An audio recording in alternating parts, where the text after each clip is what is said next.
Good morning everyone. हम लोगों ने जो अपना चैप्टर शुरू किया था सांवले सपनों की याद, ठीक है, इसके हम लोग जो क्वेश्चंस है वो कर चुके हैं। आज हम लोग करेंगे गद्यांश के अनुसार दिए गए प्रश्नों के उत्तर। ठीक है, अब मैं आपके सामने एक एक गद्यांश पढ़ूंगी और उसके अनुसार जो दिए गए प्रश्न हैं आपको उसका उत्तर देना है। ठीक है, तो सबसे जरूरी चीज है कि आप लोग उस गद्यांश को ध्यान से सुने। अगर आप लोग ध्यान से नहीं सुनेंगे तो आप उसका उत्तर नहीं दे पाएंगे। ठीक है, मेरी आवाज सबको अच्छे से आ रही है? Any problem? यस। ऑलराइट बच्चे, तो मैं पहला गद्यांश आपके सामने पढ़ रही हूँ, सब लोग ध्यान से सुनिए। सुनहरे परिंदों के खूबसूरत पंखों पर सवार सांवले सपनों का एक हुजूम मौत की खामोश वादी की तरफ अग्रसर है। कोई रोक टोक सके कहाँ संभव है। इस हुजूम में आगे आगे चल रहे हैं सालिम अली, अपने कंधों पर सैलानियों की तरह अपने अंतरहीन सफर का बोझ उठाए। लेकिन यह सफर पिछले तमाम सफरों से भिन्न है। भीड़ भाड़ की जिंदगी और तनाव के माहौल में सालिम अली का यह आखिरी पलायन है।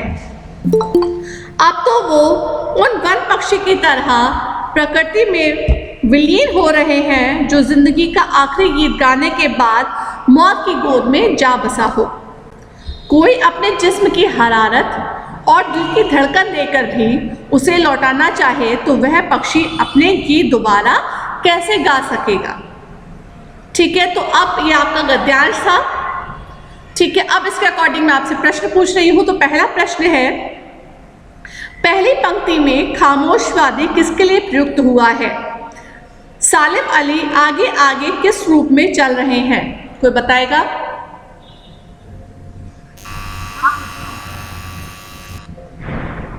कौन बताना चाहेगा? पहली पंक्ति में खामोश वादी किसके लिए प्रयुक्त हुआ है? सालिम अली आगे आगे किस रूप में चल रहे हैं?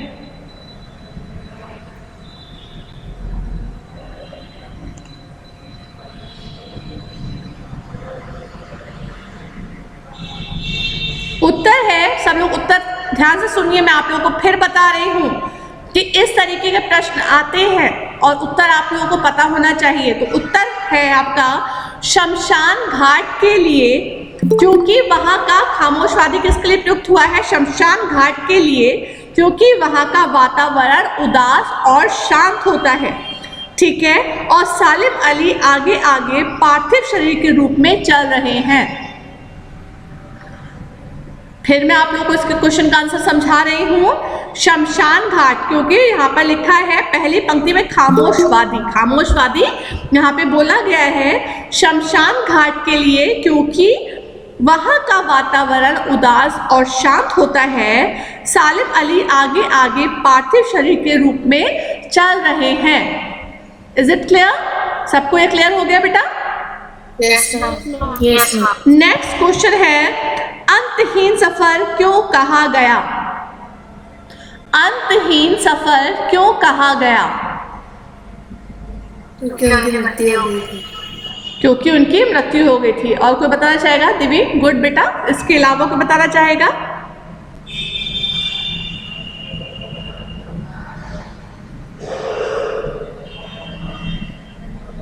अंतहीन सफर इसलिए कहा गया बेटा, किसी भी व्यक्ति की सभी यात्राओं का अंत होता है, लेकिन मृत्यु के रूप में यात्रा पर निकलने वाले व्यक्ति की यात्रा का कोई भी अंत नहीं होता है।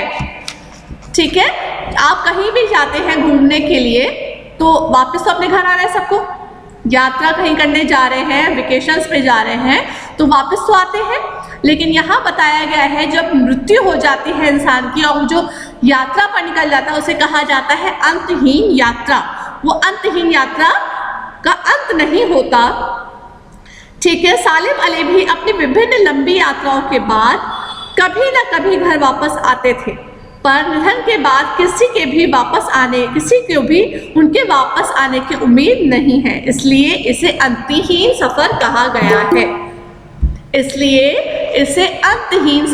कहा गया है। सबको समझ में आया? प्रश्न है अब इसका, सालिम अली को वन पक्षी क्यों कहा गया? सालिम अली को वन पक्षी क्यों कहा गया है? छोटा सा आंसर है बहुत इसका।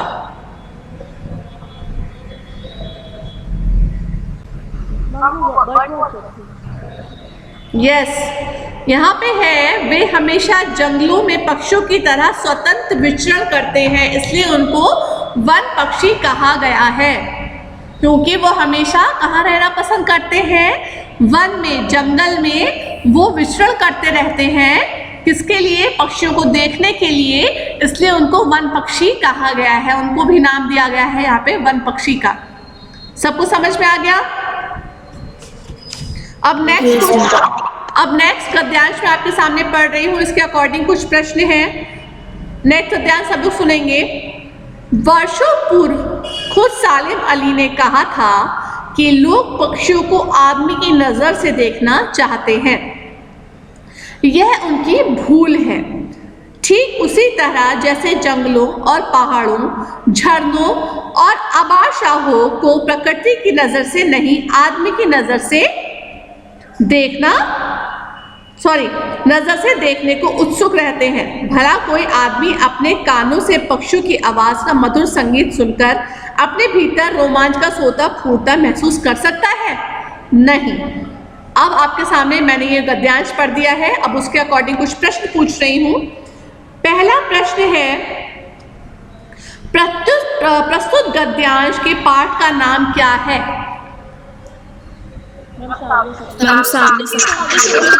Very good. प्रस्तुत गद्यांश के पाठ का नाम है सांवले सपनों की याद। फिर दूसरा प्रश्न है इसके अनुसार, सालिम अली के अनुसार पक्षियों को किन नजरों से देखना चाहिए?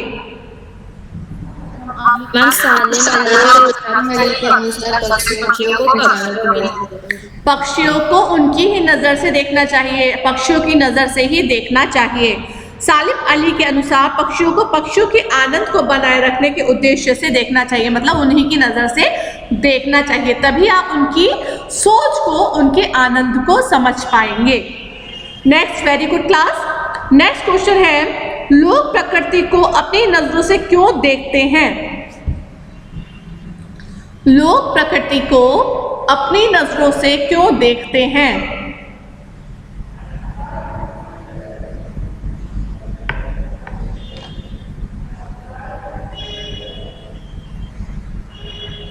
कोई नहीं बताएगा? ओके, उत्तर मैं बता रही हूं, सब सुनेंगे। प्रकृति को अपने वश में करने, इससे हानि लाभ उठाने तथा प्रकृति के साथ सुख दुख देखने के कारण लोग प्रकृति को अपनी नजरों से देखते हैं। मतलब हम लोग क्या सोचते हैं हर समय कि जो प्रकृति है वो हमको देती है, हम ले लेते हैं, ठीक है। तो यहाँ पर बताया है प्रकृति को अपने वश में करने, इससे हानि लाभ उठाने तथा प्रकृति के साथ अपना सुख दुख देखने के कारण लोग प्रकृति को अपनी नजरों से देखने लगते हैं, ठीक है। फिर नेक्स्ट क्वेश्चन है आपका, पक्षियों की मधुर आवाज सुनकर मनुष्य रोमांच का अनुभव क्यों नहीं करता? पक्षियों की मधुर आवाज सुनकर मनुष्य रोमांच का अनुभव क्यों नहीं करता? क्योंकि मनुष्य पक्षियों को अपनी नजर से देखता है। Very good Sanya. तो यहाँ पर है क्योंकि मनुष्य क्यों नहीं करता? क्योंकि मनुष्य उसको अपनी ही नजरों से देखता है, मनुष्य की नजरों से देखता है। उसने कभी पंछी को पंछी की नजर से देखा ही नहीं। तो यहाँ पर है, पक्षियों की मधुर आवाज सुनकर मनुष्य रोमांच का अनुभव नहीं करता क्योंकि मनुष्य प्रकृति के निकट नहीं रहता, वो उनको अपनी ही नजरों से देखता है, ठीक है। नेक्स्ट है प्रश्न यहाँ पर, रोमांच का सोता फूटने का क्या अभिप्राय है? रोमांच का सोता फूटने का क्या अभिप्राय है? कल मैंने बताया था 7 को।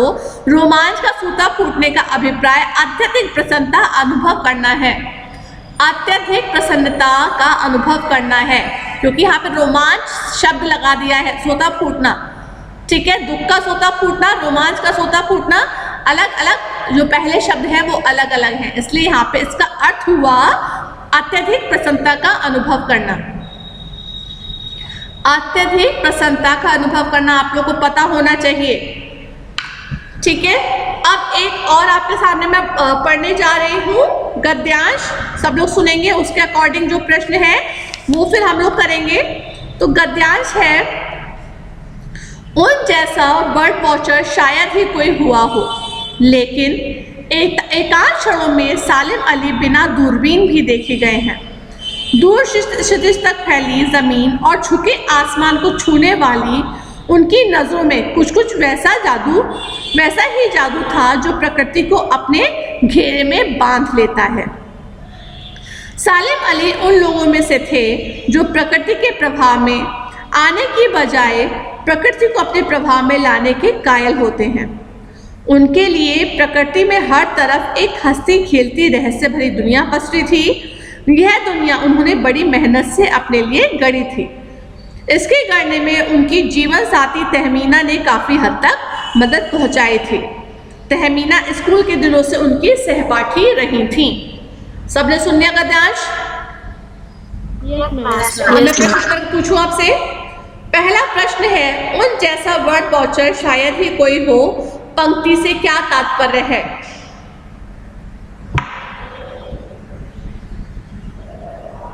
पंक्ति से क्या तात्पर्य है, कौन बताएगा?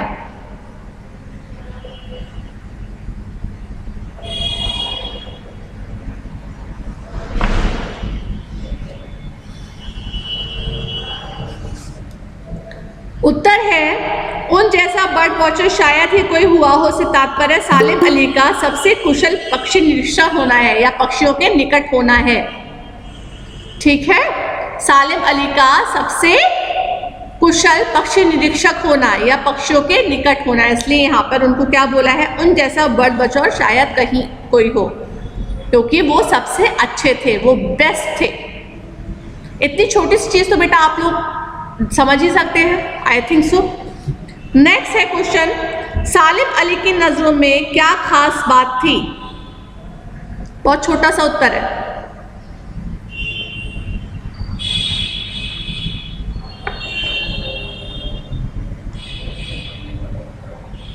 सालिम अली की नजरों में प्रकृति के रहस्यों के प्रति गहरा प्रेम था।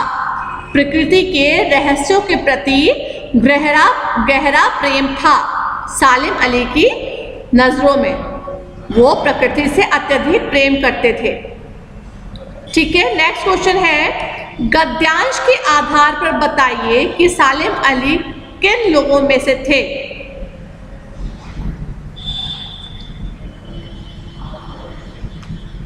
गद्यांश अगर आपको अभी याद हो जो मैंने आपके सामने पढ़ा है तो ये बहुत जल्दी आप आंसर दे सकते हैं। गद्यांश के आधार पर बताइए कि सालिम अली किन लोगों में से थे?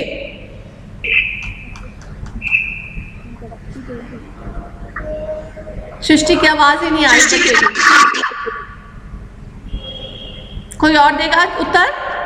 नाम सालिम अली उन लोगों में से थे जो प्रकृति के प्रभाव में आने के बजाय प्रकृति के अपने प्रभाव। वेरी गुड देवी, वेरी गुड बच्चे, बिल्कुल सही उत्तर दिया है। सालिम अली उन लोगों में से थे जो प्रकृति के प्रभाव में आने के बजाय प्रकृति को अपने प्रभाव में लाने के कायल थे, कायल होते हैं।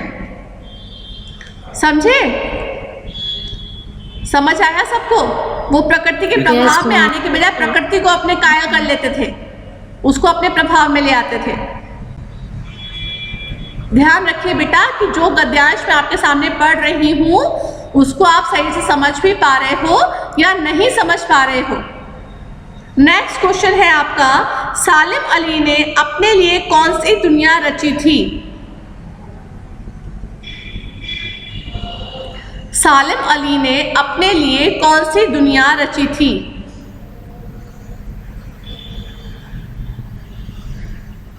हंसती खेलती रहस्यमय दुनिया। Very good, very good. यहाँ उत्तर है, सालिम अली ने अपने लिए पक्षियों की हंसती खेलती रहस्यमय दुनिया रची थी। हंसती खेलती रहस्यमय दुनिया रची थी।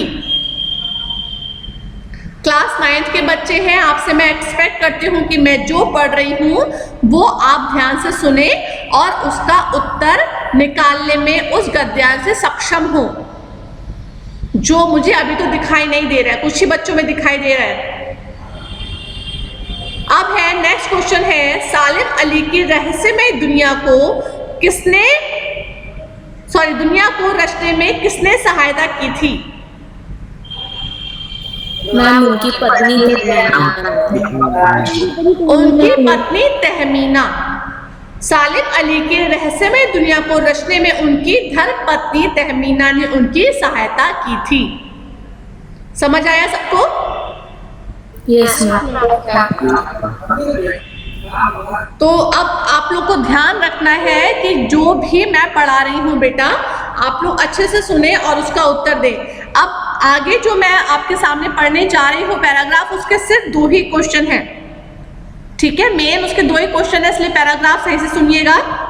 पता नहीं कब वृंदावन की पूरी दुनिया संगीतमय हो गई थी, पता नहीं यह सब कब हुआ था, लेकिन कोई आज भी वृंदावन जाए तो नदी का सांवला पानी उसे पूरे घटनाक्रम की याद दिला देगा।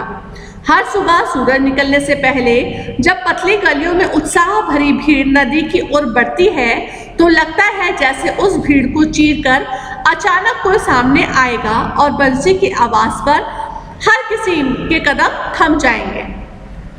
हर शाम सूरज ढलने से पहले जब वाटिका का माली सैलानियों को हिदायत देगा तो लगता है जैसे बस सब कुछ ही क्षणों में वो कहीं से आ टपकेगा और संगीत का जादू वाटिका में पूरे माहौल पर छा जाएगा। वृंदावन कभी कृष्ण की बांसुरी के जादू से खाली हुआ है क्या? ठीक है, अब यहाँ पर है प्रश्न है आपके सामने, नदी का सांवला पानी पर्यटकों को किन घटनाक्रमों की याद दिलाता है? ये मैं आपको कल भी समझा चुकी हूँ क्वेश्चन का आंसर। नदी का सांवला पानी पर्यटकों को किन घटनाक्रमों की याद दिलाता है? मैम कृष्ण जी की लीलाओं का। वेरी गुड बेटा, कृष्ण की लीलाओं की। तो यहाँ पे उत्तर जब आप लिखेंगे तो उत्तर लिखेंगे यहाँ पे, वृंदावन में यमुना का सांवला पानी कृष्ण की लीलाओं की याद दिलाता है। कृष्ण ने यमुना के किनारे ही अपने अनेक रासलीलाएं की थी, ग्वालों के साथ मिलकर माखन चोरी और यमुना के छायादार कदम के नीचे आराम किया था। वेरी गुड बेटा।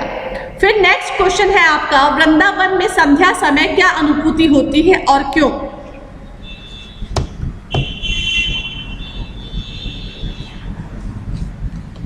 कोई बताएगा?